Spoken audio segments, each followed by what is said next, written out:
நரகத்தின் இருளை கிழித்து வந்த தீயின் புதல்வன் அவனே முருகன். சிவனின் கண் தீயிலிருந்து பிறந்த தெய்வத்துளி கார்த்திகை பெண்கள் அதை தங்களின் இதயத்தில் வளர்த்தனர். ஒரு பிள்ளை அல்ல, அவன் வருங்கால வீரன். அவனை சுற்றி கமலங்கள் மலர்ந்தன.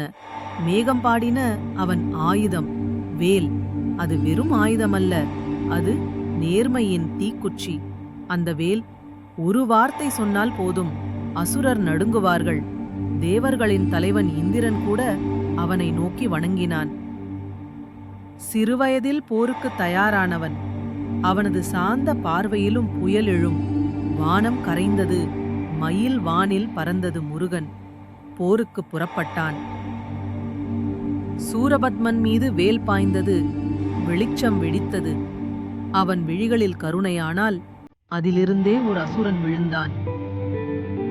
சூரபத்மன் மயிலாக மாறினான், வெற்றியின் அடையாளமாக. அந்த மயிலே இன்று முருகனின் அன்பு வாகனம்.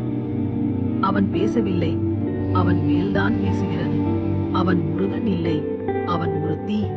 அவன் ஒரு நீதியின் நெருப்பு. ஓம் சரவண பவா.